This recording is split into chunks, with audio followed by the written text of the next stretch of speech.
yi nga xamante ni ñooy jaay loolu amuñu sax ay informations à transmettre aux patients et pendant ce temps ils se retrouvent seuls face à cette situation maanaam ñoom ñi nga xam ne sax ñooy jaay garab yi xamuñu ban lay wala lan la ñuy làkk ñi nga xamante ni ñooy ñëw di ko jënd si.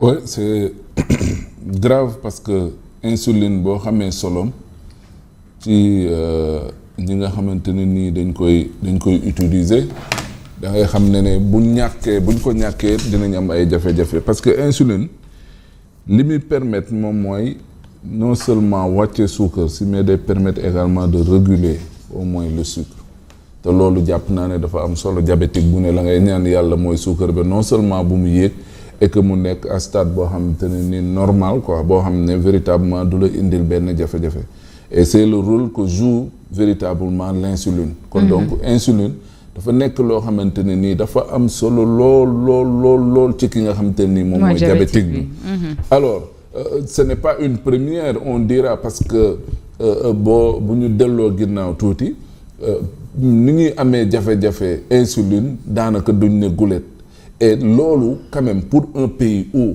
xam nga ne li ci ëpp ci askan wi tey dañoo diabète mais quand même war nañ mën a am un stock suffisant pour ne pas dire kon war nañ mën a am insuline gu doy goo xamante nii dina permettre justement à ces diabétiques là ñuy mën au moins de préserver seen état de santé mais imaginez-vous madame il y a combien de diabétiques dans ce pays ñoo xamante ne nii insuline na ñuy dundee ba pare bu ñu amul insuline boobu noonu dañuy am jafe-jafe parce que seen taux de sucre day yéeg et mën na leen indil ay jafe-jafe te am na ñoo xamante ni pour ñu respecter seen régime ça pose problème donc pharmacie nationale d'approvisionnement il y a des difficultés il me semble d'ordre financier et loolu dañ ci war a taxaw de telle sorte que quand même ay rupture surtout lu mel ni insuline warul mën a ñàkk ci réew mi moi je ne parle pas du ministère de la santé en tout cas moi je n'attends absolument rien de Ibrahima Sy parce que oui, Ibrahima mais c'est de son ressort nag Mamadou xam nga oui mais force la war a doon mais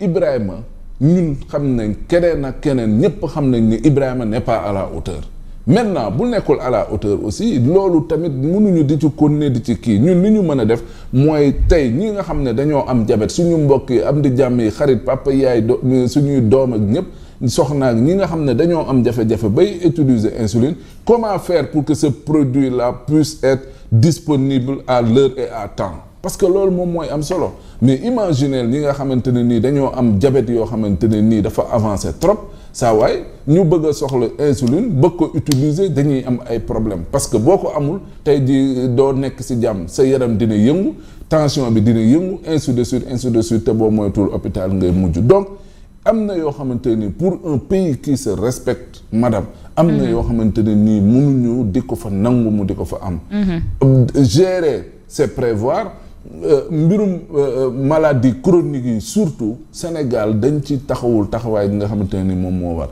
imaginez-vous fii nii ci hangar pèlerin yi am na ay hémodialysés yu fay nekk di def dialyse mais madame booy def dialyse li mu lay permettre moom mooy pour boo demee ba ñu changer deret beeg yooyu mais c'est pour te soulager non madame mais imaginez-vous hier démb je suis entré en contact avec un des présidents yi nga xam ne association yi fi nekk mais il te dit que bu ñu defee dialyse ba pare mais seeni yaram yi day bang diis boole ci di mett mooy hémodialyse oui mais loolu moom mooy kon ni ñuy defee te baaxutul machine yi la ndox mi la produit la on ne sait pas mais au foofu noonu ca hangar des pèlerins ñi dañoo am jafe-jafe surtout ñi amee feebaru roño te ñëpp xam nañ ne ku amee feebaru roño séance yi ngay def yi mais c'est pour pouvoir te régénérer un peu may la nga mun a nokki tuuti mun la soulager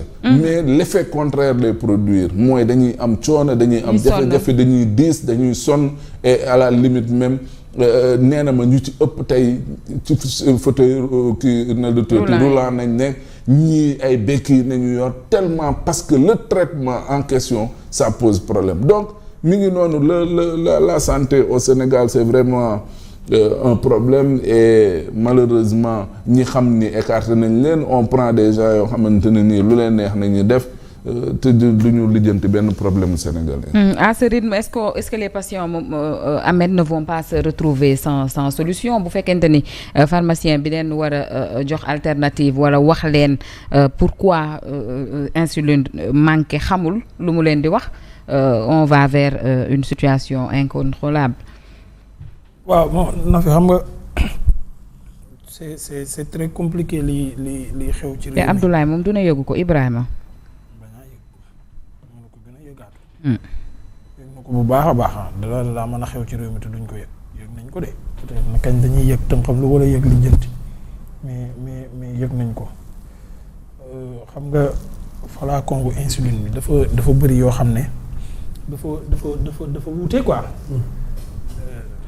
Bon xaw ma nag peut-être après spécialistes yi wax ñu peut-être ci qualité yi la wala ci degré nit ki maladie bi nu diabète bi toll ci moom mais am na 800 ba presque 30 000 am na 800 ba presque 30 000 donc insuline bi voilà prix bi waaw prix bi am na 800 ba 30 000 Ansoumani Dione mu ngi ma naan du insuline rek a manqué mais garab yi ñuy calmer sax déficients mentaux yi. mais réew mi dañu ci réew nekk mi li fi manqué ci garab moo bari amatuñu lu ñu fajoo. li fi manqué ci garab moo bari de du diabétique yi rek de un peu partout les gens se plaignent.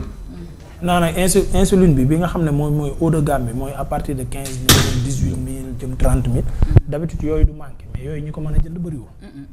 naa bu nga xam ne moo gën a moyen cher boobu moom mooy manqué boobu nag lan mooy cause muy manqué bi loolu mooy problème bi mooy que la plupart du temps état bi da koy subventionné léegi état bu ko subventionné day yomb insuline jàpp su ma juumul jàpp naa ne ci zone bi fii Sénégal la gën a yombee après nag nit li ñu jot ci ay information mais dafa bëri ay faussaires yoo xam ne dañuy ñëw jënd ci lu bari. dem di ko jaay ci sous région bi. mu romb ñu nii ñu gis ko mu dem. romb ñu ñun léegi nag loolu il faut état bi xam ko jóg ci moom mooy lan moo tax li muy subventionné pour askan wi ñuy xoole ba ñu koy jël di ko yóbbu ci beneen dëkk waa dëkk bi di am problème loolu moom mooy première affaire bi parce que nous sommes na léegi diabète dafa bëri nous sommes 251 600 et quelques diabétiques. Plus de 3%, 3,8 xaw ma 3,6 selon lutte internationale contre le diabète 3,8 oui 3,8% de la population dañ diabète sans compter ñi nga xam ne dañ koo am te ñëwuñu ñu recenser leen. Donc dëkk boobu bu fa insuline di manqué surtout dëkk boo xam ne ñun xam nañ suñu pouvoir d'achat nu mu toll su fa insuline di manqué nit ñi mënuñu jënd bu 15 000 18 000 wala 30 000 bi ñu mën a jënd bu fekkee boobu dafa jafe. Bonjour les dégâts.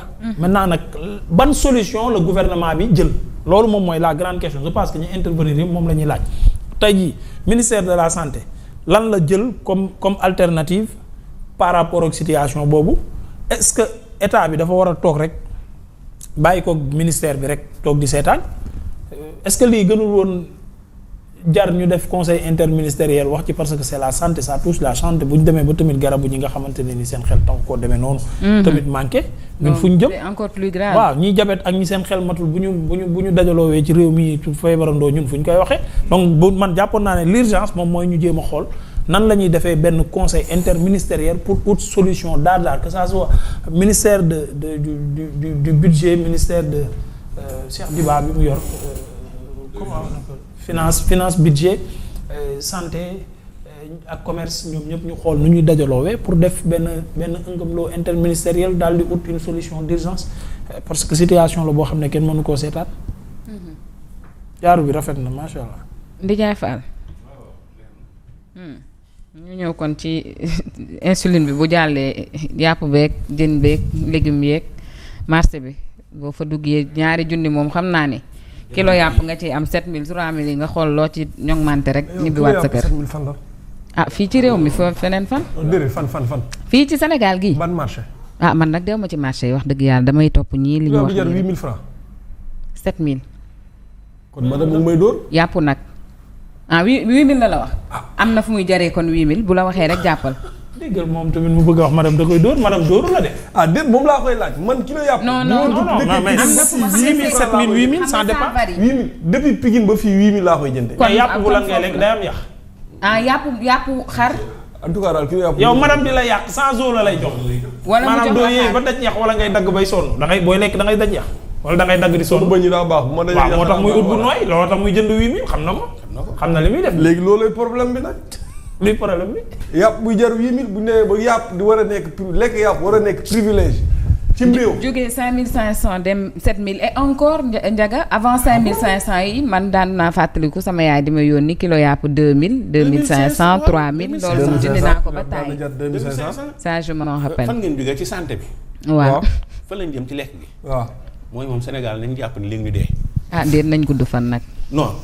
ci bu ñu wérul lekkuñu lu baax de dee nañu ñu ba pare lekkuñu lu baax. loolu dafa fa garaaw. yàlla rek kay. musiba la kuy tiit bu yeboo nga tiit. bu ñuy wax ni kilo yàpp yaa ngi koy wax 2000 2500 te ñu ni kilo yàpp nag 5500 kilo yàpp xar 7000 mais jën rosé bi rek 2500 3500 la kilo bi di jar buñ demee ba xar nu mu tëdd jën léegi sax moo gën a seer li nga xam ne moom mooy.